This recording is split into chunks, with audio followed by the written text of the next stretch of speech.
Chan Hyung was reportedly born in August of the year 1806. However, the Guangdong Encyclopedia lists his birth year as 1814, describing him as originating from Gongbei village, in King Mui's Sanwui province, in Guangdong, where all residents shared the surname Chan. From an early age, Chan Hyung was captivated by Chinese martial arts. He first started his training under Hung Fut master Chan Yuanwu, at the age of 7 years old. Chan Yuanwu, a native of Gongbei village, in King Mui village, Yamen town, worked as a bodyguard and was a well-known figure in the Lingnan martial arts community during the late Qing Dynasty.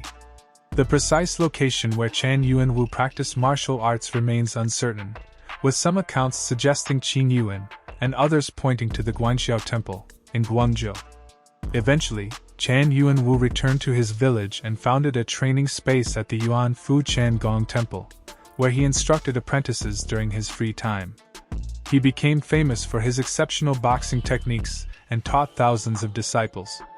Chan Hyung studied under Chan Yuanwu for about 8 years until he turned 15. At that point, the aging master advised Chan Hyung to start teaching the Hung Fut system in his own village. Chan Hyung agreed and bid farewell to his mentor. When Chan Hyung began advertising his martial arts teachings, many were skeptical of his skills due to his young age. Initial distrust led to challenges from locals, many of whom were defeated by Chan Hyung, which gradually enhanced his reputation. One day, Chan Hyung heard about a new martial arts master, named Li Yao San, that had been invited to establish a school nearby. Recognizing a chance to further establish his reputation as a martial artist, Chan Hyung saw an opportunity to challenge Li Yao San, the inheritor of the Li Gar system, which was founded by Lei Sik Hoi, one of the founders of the Hung Moon Secret Society, became the focus of Chan Hyung's strategy. Learning that Li Yao San would be visiting a local restaurant, Chan Hyung planned to confront him there, aiming to test his abilities and make a name for himself in the martial arts community of Sanwui. Chan Hyung arrived at the restaurant, and just as Li Yao San was exiting, he suddenly lunged at him, attempting to grab him around the waist and slam him to the floor. Li Yao San reacted swiftly, sweeping Chan Hyung's legs from under him, and as Chan Hyung was falling, Li Yao San managed to kick him a few feet away before he hit the ground. When Li Yao San saw Chan Hyung rise to his feet, he was shocked, having been confident that his kick would have severely injured Chan Hyung. Li Yao San then demanded an explanation for Chan Hyung's aggressive attack and also wanted to know the name of his teacher. Chan Hyung refused to implicate Chan Yuanwu and took sole responsibility for his actions. A few days later, Chan Hyung heard that Li Yao San had criticized him, saying that Chan Hyung was squandering his potential with his selfish pursuit of greatness. At the time, Chan Hyung was only 17 and the comment struck a chord with him. He realized the truth in Li Yao San's words, resigned from his position as a teacher, and asked Li Yao San to accept him as a disciple. Li Yao San agreed, and over the next 10 years, Chan Hyung achieved a level of skill that normally took 20 years to master. During their training, Chan Hyung and Li Yao San learned that a survivor of the Shaolin Temple's destruction was residing on Mount Lao Fu and decided to visit him. Monk Choy Fuk was a survivor of the temple's destruction and had escaped with his head ablaze. The scar he bore earned Choy Fuk the nickname Lan Tao Fuk, or Scar-Headed Fuk. It is also believed that he was a master of the Choy Gar system. Both Chan Hyung and Li Yao San went to Mount Lao Fu and encountered a man sweeping the temple stairs. They inquired about Monk Choy Fuk, and the man, an older individual, still in great physical shape and mentally sharp, told them that Choy Fuk was away but would return shortly, inviting them to wait. Li Yao San, being very competitive, saw the monk chopping firewood with his bare hands and took it as a show of skill. In response, he kicked a rice grinder straight up and out of its hole. The monk calmly walked over to the rice grinder, broke off a corner, and crushed it into dust, which he then threw at Li Yao San's feet as a warning to those who might cause trouble at the temple. Understanding the message, Li Yao San said goodbye to Chan Hyung and left. Impressed by the monk's abilities, Chan Hyung begged him to take him as a disciple. Initially, the monk refused, expressing only a desire to study Buddhism. However, after persistent pleading from Chan Hyung, The monk agreed to teach him Kung Fu under 3 strict conditions. Chan Hyung had to study Buddhism for 10 years, refrain from showing off or using Kung Fu to harm others, and kick the rice grinder back to its original place. Chan Hyung agreed immediately, and the monk consented to teaching him. 10 years later, Chan Hyung completed his training in Shaolin Kung Fu under the monk, who then prepared a feast and revealed that he was indeed monk Choy Fuk. Reflecting on their journey, the monk mused that he had thought he would die alone on that mountain, unsure of whose good fortune it was that brought them together. As a side note, Choy Fuk is not to be confused with the green grass monk, third and final teacher of Chung Hung Sing. Monk Choy Fuk advised Chan Hyung that while 6 years of study was a commendable achievement, 10 years would be superior, and to truly follow the Shaolin path, he should also learn Chinese medicine and the 6 magical spells. Inspired, Chan Hyung chose to extend his study with monk Choy Fuk, who was then in his late 90s. Upon preparing to leave, Chan Hyung sought guidance from monk Choy Fuk on his future. Monk Choy Fuk told him that he was not suited for a government official's life, but he and his descendants could become leaders if they adhered to the Shaolin traditions. He then gifted Chan Hyung a pair of couplets that read, "The dragon and tiger met in heaven to revive our Shaolin ways," and "Teach your followers righteousness and let each generation uphold and enliven." Chan Hyung was escorted down Mount Lao Fu by Tung Quan, Zhang Tin Chung, and Chan Chung Nin, a native of Sun Wui. This was the last time Chan Hyung would see monk Choy Fuk, who later died at the age of 112. In the 12th year of the Daoguang era, 1832, having mastered his skills at Lao Fu Mountain, Chan Hyung descended from the mountain to head back for King Mui. On his way back, Chan Hyung happened to encounter banditry in Xingqing when he passed through Xingqing County. At that time, Yang Xianrong, the magistrate of Xingqing County, General Shuang Da, and guerrilla, Tong Chi Zhao, led the troops and organized the township to attack and suppress the army. However, they repeatedly failed and 134 people, including Yin Duanheng, were martyred. Left with no choice, the county magistrate posted a notice recruiting all capable warriors to answer the call. When Chan Hyung found out what happened, he visited fellow villager Tong Chi Zhao and unveiled the list and went to see the county magistrate. Carrying the 2 short swords given to Chan Hyung by monk Choy Fuk when he came down the mountain, he went deep into the bandit formations in 7 villages including Xia Gontong. Chan Hyung rushed left and right, as if he was in an uninhabited land. He defeated the bandits and rescued many trapped officers and soldiers. After winning the first battle, Chan Hyung and Tong Chi Zhao led the troops to pursue the victory and annihilated the bandits, who occupied 32 villages. The imperial court awarded Chan Hyung the official title of Zhong Yon Hao, and the title Da Ting. The phrase Zhong Yon Hao in Chinese can be broken down into individual characters to understand its meaning.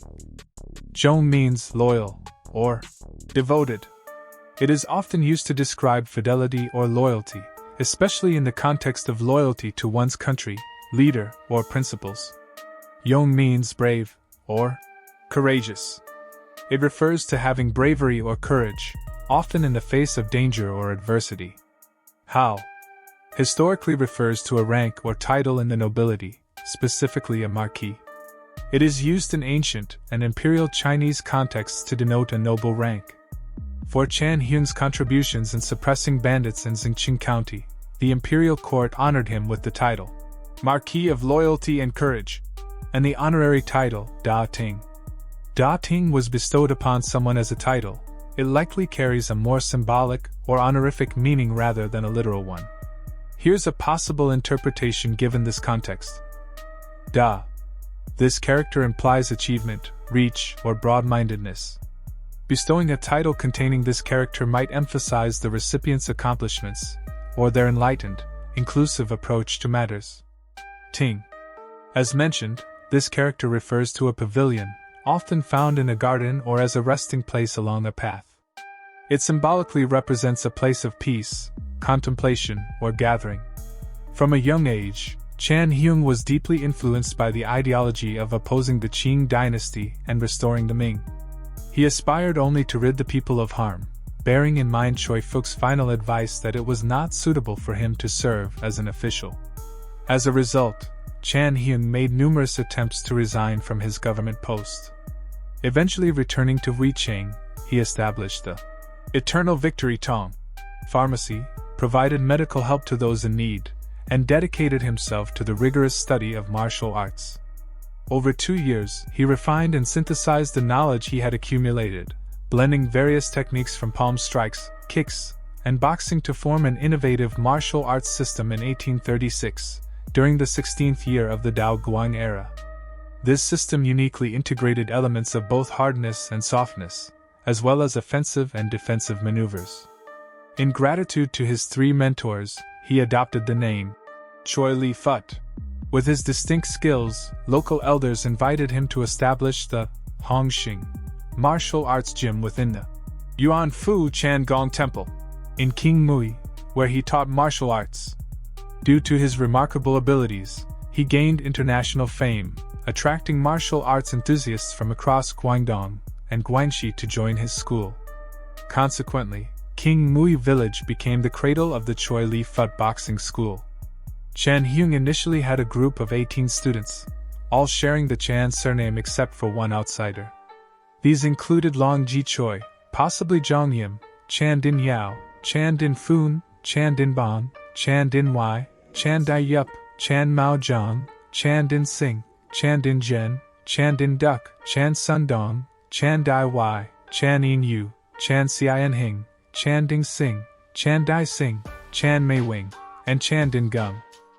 Between 1839 and 1840, during Lin Zexu's opium prohibition, Chan Hyung, unable to refuse, assisted in training the volunteer navy. When the Opium War broke out, he decisively led his disciples to join the forces of the Human Naval Office in Guangzhou, courageously resisting foreign invasions.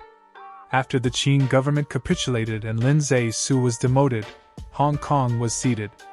Disillusioned with the corruption and incompetence of the Qing regime, Chan Hyung returned to King Mui with his disciples, firmly believing in strengthening their clan through martial prowess. He actively promoted the philosophy that advancing martial skills could ward off external threats, and that retreating to hone these skills would bolster their physical and spiritual strength. Diligently teaching martial arts, Chan Hyung also focused on the organizational expansion of the Great Sage Martial Arts School. By 1845, seizing the opportune moment, he established the Great Sage General Hall and the Ancestral Master Hall in King Mui. Thanks to this efficient organization, the Choy Li Fut Great Sage Hall spread rapidly, blossoming like scattered flowers from the heavens. In accordance with Master Choy Phuk's gifted couplets, Chan Hyung placed in the main hall of King Mui the Guandia couplet. With great talent, the arts are secured, and with divine calculation, martial strategies are commended. The couplet in the Ancestral Master Hall stated, the Choy Li Fut lineage stems from Shaolin, the true direct lineage. The entrance couplet read, punches derive their power from the body, and stick moves must be guided by keen eyes and spirit. Each branch displayed a couplet expressing their martial ethos. The valiant staff flies like a dragon's tail, and the mighty fist strikes like the head of a tiger. In April 1854, during the 4th year of the Xianfeng Emperor's reign, Chan Song-nyen, the senior brother of Chan Hyung, initiated an uprising within the Triad Association in Goshan, Jiangmen, under the banner of the Hung Abeyance Martial Arts School. By 1856, Chan Hyung joined Shi Da Kai, known as the Wing King, at the Taiping Heavenly Kingdom's headquarters, serving as a military strategist and training revolutionary forces. However, following internal conflicts in Tianjin, he parted ways with the Wing King and returned to King Mui. After the conclusion of the Taiping Rebellion in 1864, the Qing government aggressively pursued anyone associated with the movement. To evade capture, Chan Hyung and his former pupil, Chung Hung Sing, fled to Hong Kong. It was in Hong Kong where Chan Hyung was reunited with Chung Hung Sing after many years. Chan Hyung was impressed by Chung Hung Sing's achievements, and came to regard him as a brother, eager to learn about the teachings Chung received from the green grass monk. Chung Hung Sing attributed his success to the foundation laid by Chan Hyung's guidance. Over time, Chan Hyung and his former student Chung Hung Sing worked together to add in some of the new gung fu techniques into the Choy Li Fut system. In this case, Chan Hyung represented the early Choy Li Fut and Chung Hung Sing was responsible for the older Choy Li Fut. During the 3 years they spent together, Chan Hyung and Chung Hung Sing went to Nanyang to spread the Choy Li Fut system and make a living via teaching martial arts. In Nanyang, there was a local port called Gold Mountain, which is not to be confused for San Francisco. There was a bully there named Gillis who boasted about being the world's strongest man due to his martial arts skills, and he particularly looked down on overseas Chinese, constantly collecting various protection fees. At that time, the government of Nanyang paid little attention to the interests of the overseas Chinese. With no other choice, the Chinese consulate turned to Chan Hyung to uphold justice for the Chinese people. As a member of the Southern Drifters, Chan Hyung could not refuse this responsibility. Upon arriving at Gold Mountain Port, Chan Hyung and the local Chinese community invited Gillis to negotiate and persuaded him to cancel the annual dues. Gillis unexpectedly demanded a life-or-death duel first. During the duel, Gillis attacked viciously, aiming to kill. However, Chan Hyung, agile and proficient in movement, evaded and responded with a move called Riding Dragon Palm, throwing Gillis 10 feet away. Gillis, not admitting defeat, stood up to fight again. Chan Hyung seized an opening and struck Gillis' chest with his elbow, breaking his sternum and knocking him down, unable to rise. The overseas Chinese, furious, unanimously wanted Gillis killed to prevent future trouble. Chan Hyung, adhering to high martial ethics, did not take advantage of the situation and instead helped Gillis up. For nearly a month afterward, Chan Hyung used Chan Hyung's Shaolin healing techniques to treat Gillis until he recovered. Completely subdued by Chan Hyung's skill and moral conduct, Gillis publicly apologized to the overseas Chinese in a local newspaper and promised never to bully them again. From then on, Chan Hyung's reputation soared and became internationally known. During the Tongji era of the Qing Dynasty, and nearing his 60s, Chan Hyung was appointed by the Guangdong Association in Hong Kong as a martial arts instructor. At that time, to boost business around their new racetrack, the British government in Hong Kong employed a Russian strongman who set up a challenge platform in Wan Chai, openly defying Chinese martial arts. More than 10 Chinese martial artists from Hong Kong faced him, and were all defeated. Disparaging the skills of his opponents, the strongman arrogantly claimed in a newspaper that no Chinese could withstand his strength. Encouraged by his students, Chan Hyung stepped forward to meet this challenge. The contest was governed by Western boxing rules, which required fighters to wear gloves, forbidding kicks and elbow strikes, thus limiting traditional Chinese martial arts maneuvers. With composed and swift movements, Chan Hyung evaded attacks while analyzing his opponent's vulnerabilities. After many ex-Chan guessed, the robust Russian's blows started to falter. Seizing the moment, Chan Hyung baited him by leaving an opening, evaded a forceful punch, and executed a Yin hammer blow to the Russian's ribs. The strike caused the strongman to cry out in agony and collapse, try to rise, and then fall again, ultimately needing to be removed on a stretcher. In 1867, as peace returned after the upheaval of the Taiping Rebellion, it was safe for Chan Hyung and Chung Hung Sing to return home. Historical records indicate that Chan Hyung returned to King Mui, and Chung Hung Sing went back to Phut San to reopen his own Hung Sing Kwun. Despite some claims that this was Chung Hung Sing's first visit to Phut San to take over a school from a visually impaired student of Chan Hyung, the facts tell a different story. Chung Hung Sing had already established his school in Phut San in 1851, and Chan Hyung's student did not lose his sight until 1875. Thus, contrary to some beliefs, Chan Hyung did not send Chung Hung Sing to Phut San. It was the green grass monk who had originally sent Chung Hung Sing there. After a long life of trials and tribulations, and a great legacy left behind, Chan Hyung passed away in the year 1875 and is buried in King Mui. Today, you can find branches of Chan Hyung and his great sage school flourishing all over the world. May his legacy thrive for 10,000 generations.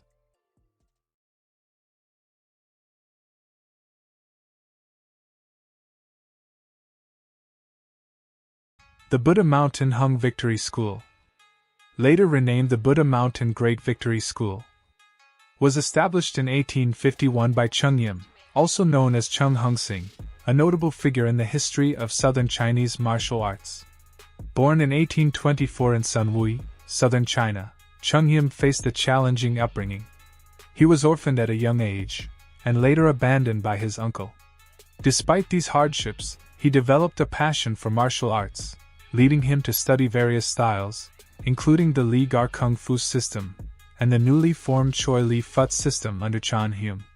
However, due to village rules, the 12-year-old Cheng Yim was initially denied formal training but managed to learn by observation and secret practice.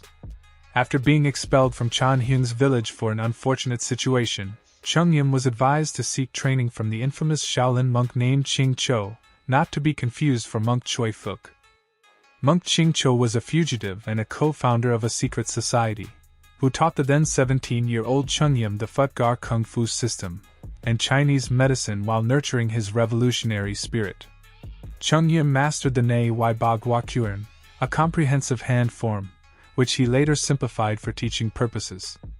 Upon completing his Fut Gar training in 1849, now known as Cheng Hung-sing, moved to the city of Futsan to join the revolutionary efforts against the Qing Dynasty and to establish his martial arts school. Despite an initial confrontation with Wing Chun master Liang Zhan, Cheng Hung-sing received approval to open his school and spent the next years training fighters for the Taiping Rebellion.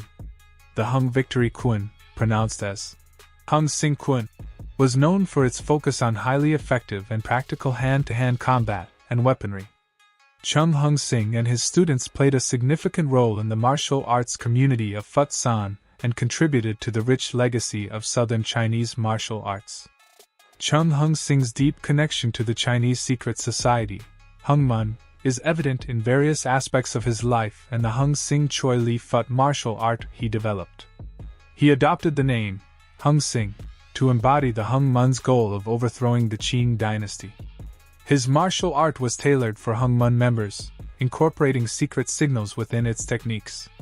Symbols of his allegiance, such as the Hung-sing Bao and revolutionary poems, were integrated into his school, with one poem encoding the slogan, "Overthrow the Qing and restore the Ming." Amidst various tales about Cheng's life, one recounts a duel he fought against a local bully, showcasing his martial prowess and strategic use of the Hung-sing Choy Li Fut techniques to emerge victorious. After the Taiping Rebellion, both Cheng Hung-sing and his mentor, Chan Hyum, fled to Hong Kong, reuniting later. They collaborated, integrating teachings from monk Qing Cho into the Choy Li Fut system, which strengthened their bond and enriched the martial art. To maintain their connection and safeguard their community, they implemented secret hand signals for identification among their students, with the tiger claw gesture serving as a crucial signifier. In the late 1860s, as political tensions eased, Cheng and Chan returned to their hometowns, each continuing to develop the Choy Li Fut system independently. This period marked the formation of distinct branches within the system, with Cheng founding the Hung-sing Choy Li Fut branch, thereby leaving a lasting legacy on the martial art. Cheng Hung-sing differentiated his martial arts style by blending Li Gar, Choy Li Fut, and Fut Gar techniques, contrasting Chan Hyung's incorporation of Choy Gar, Li Gar, and Chan Yuan Wu's teachings. Upon returning to Futsan, Cheng aimed to retain the Hung-sing pronunciation in his school's name despite changes for stealth, leading to the substitution of the character Hung with another homonym, Hung, both meaning great, but the latter also symbolizing a wild goose. This new Hung had clandestine ties to the outlawed Hung-mun society, symbolizing heaven, earth, and man, through the water radical and incorporating the concept of longevity, related to the monk Qing Cho's lodge, a secret society identifier.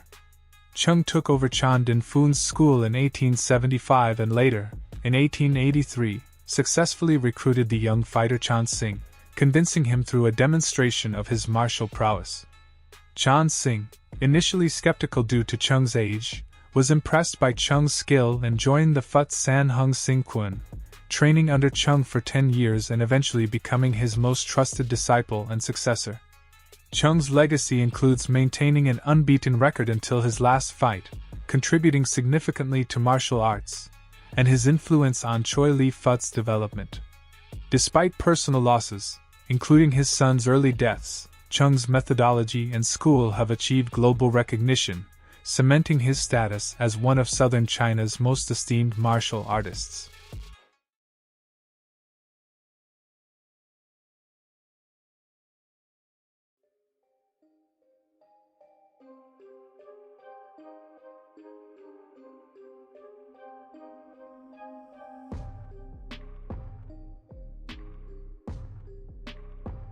Allow me to introduce Tam Sam, a remarkable martial artist born in 1873 in the suburb of Hoi Ping and was raised in the vibrant Toi Ting village of Canton, China.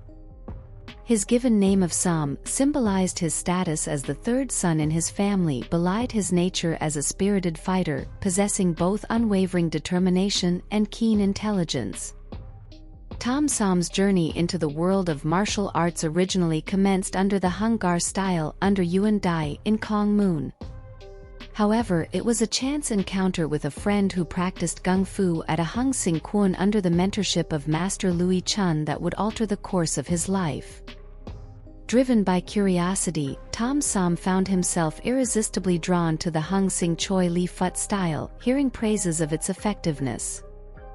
With an air of arrogance, he boldly entered Master Louis Chun's school and issued a challenge to spar with anyone willing. Wang Sum, a senior student, accepted his challenge under the watchful eye of Master Louis Chun himself. In a gripping match, Wang Sum unleashed a powerful Sao Choi strike against Tam Sam, who managed to retaliate with a strike to Wang Sum's ribs. However, the turning point came when Wang Sum employed the formidable Hung Sing Zhou Ma Kwa Sao technique, swiftly ending the confrontation as Tam Sam could no longer continue. Disappointed with his performance, Tam Sam was determined to save face and believed that he might stand a better chance against the aging Master Louis Chun. Despite his friend's urgent warnings and cautioning against such recklessness, Tam Sam pressed on with his challenge. However, Master Louis Chun left no room for Tam Sam to display his skills, swiftly defeating him within moments. In the aftermath, Tam Sam's friend scolded him for his impulsive actions, remarking, "See, I told you so. You are lucky my Sifu controlled his punches, or you would have been seriously hurt." Convinced of the prowess of Hung Sing Choy Li Fut, Tam Sam humbly approached Master Louis Chun, requesting to become his student. Given Tam Sam's prior martial arts training, Master Louis agreed to take him under his wing. Around 1920, Tam Sam Sifu established a school in Guangzhou, teaching a Hung Sing Choy Li Fut at the Tam family temple on Shao Bei Tsangbian Road. However, due to the common misunderstanding of a Fut Gar Ching Chung martial arts by outsiders, who were unaware of its origins, the name Choy Li Fut was coined.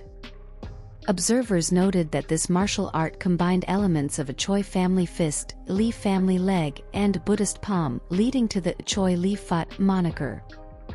In 1929, Tam Sam and northern stylist named Master Gu Ruzhang, one of the Five Tigers, made history by breaking the barriers between their schools.